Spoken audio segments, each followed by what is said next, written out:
Welcome to a brand new episode of the Focus Bee Show. I am very excited to talk today about managing distractions, but more particularly about the role of emotions when it comes to distractions.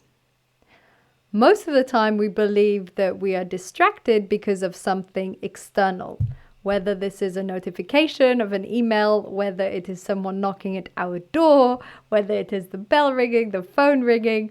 We believe that distractions are external. In fact, most of the time, I think I'd say probably 90% of the time, the distractions are internal.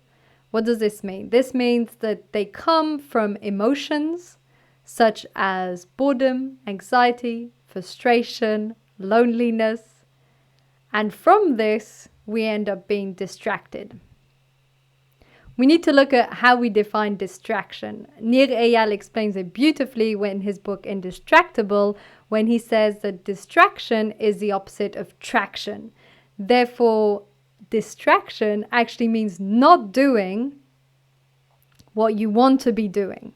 So if you want to be focusing on your report, if the intention was to do a report or write your book or write an article or do a call and you end up on social media, then social media is a distraction.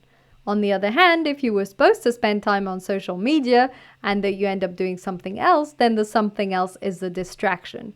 So distraction can only really be defined by looking at its opposite.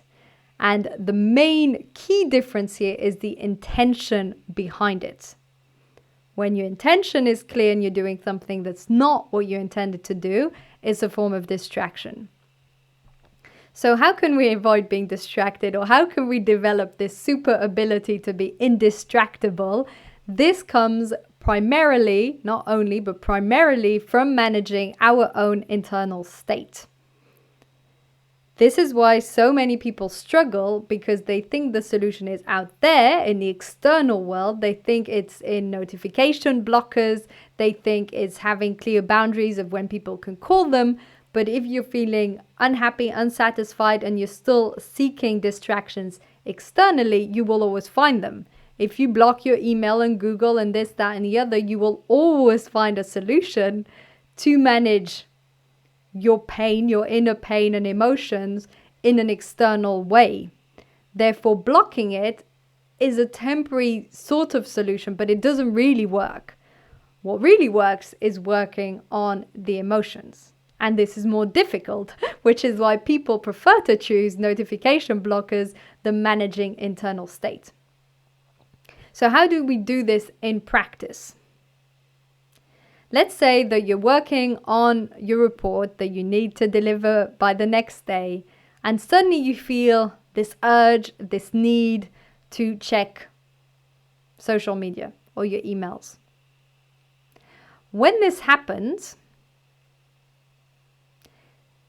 the simplest way in our mind is to do what you want to be doing. So go on social media and stuff and then come back. This is what we believe is easier in our mind. We think, let me just satisfy this urge and then I can come back and work. As you've probably noticed, I definitely have this doesn't work, because then we go down the rabbit hole and there's no way coming out of it. Or if we do, it's 2 hours later and we've been distracted, or even half an hour later. A great concept that again Nir Eyal mentions is the 10-minute rule, and he's read a lot of research on these different topics, and this is one of the best solutions I have come across ever in this field. The concept is that when we feel distracted, instead of giving into the urge, or instead of saying, no, I will never do this and fight it with our willpower, we give ourselves 10 minutes. We say, if within 10 minutes I still want to do it, I can go on it. What does this do? This does a really interesting thing in our brain where we don't feel the need for so much willpower because we're resisting so hard, but also it gives us a bit of a time lapse to actually think, why do we have this urge? And that's where really the magic happens. Because that's when you'll start to see the emotions. Is it boredom? Are you just not enjoying what you're doing? How can you make it more exciting or challenging? Is it frustration? It's not working. Maybe you need to take a break, some fresh air, think it through, write with the notepad. Is it loneliness? And you feel that you will reconnect when you reach out to other people on social media or online. Looking at what the emotion is can then help you to deal with the emotion.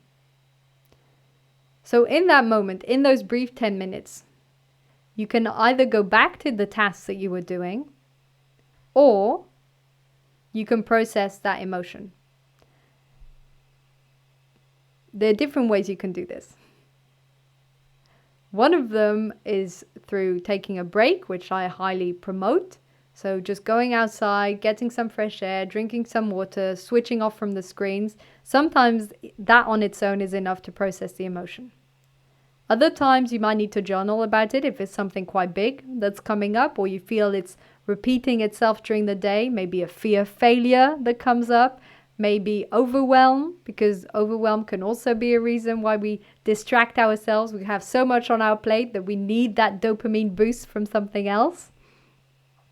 Journaling helps a lot. Meditation can also be useful. This is useful during the day, but also to begin your day. This will raise your own awareness and help you to understand why you're having these emotions and where they're coming from. What we don't want to do is judge ourselves for feeling this way. It's okay to feel lonely. It's okay to feel bored. It's okay to feel frustrated. It's not a matter of if it's good or bad. It's a matter of processing it so that then you can continue your work or your life or your day. And maybe you might need a bit longer than a 10-minute break. And by getting into the habit of processing these emotions as they come through, you will find that you don't feel the urge to do something else as much. It all begins with having the awareness of when you want to go to that distraction. Having the awareness of when you feel the need to, let me just check something else. Once you have that awareness and you process the emotion, sometimes it might just be a small emotion. You might just be a bit stuck in your code or report or writing. And just acknowledging that might be enough. Oh yes, it's because I'm feeling stuck. Let me get a glass of water, come back. Ah, that's what I needed to do. Done. No need for distractions. Once you've learned to manage this internal realm of emotions, then the distractions aren't so much of an issue, because it all begins internally. And the cue is often something that we haven't processed or digested.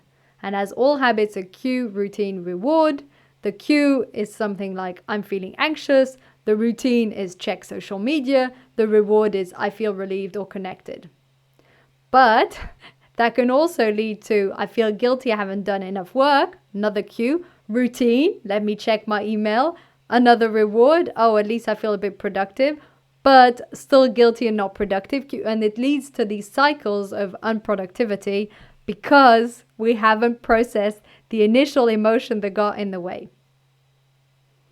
This also happens a lot with procrastination. If you're a massive procrastinator out there, you will identify similar thought patterns. So instead of feeling guilt, instead of it lowering your self-esteem and self-respect, pause. Think, what is going on? Why am I procrastinating? And take a small step. So it all comes back to managing your emotions, raising your awareness of these emotions, and then suddenly the distractions aren't such a big obstacle. I hope this has been useful for you. Please leave a review or a comment, rate it on Apple Podcasts, and let me know your thoughts on this episode, if it helps you to manage your emotions and to be less distracted. A wonderful book by Nir Eyal that I've mentioned, Indistractable. I will put the links in the show notes. And also, obviously, I specialize in focus, so I discuss these things a lot. And yes, thank you so much for listening, and talk to you the next time. Thank you. Bye.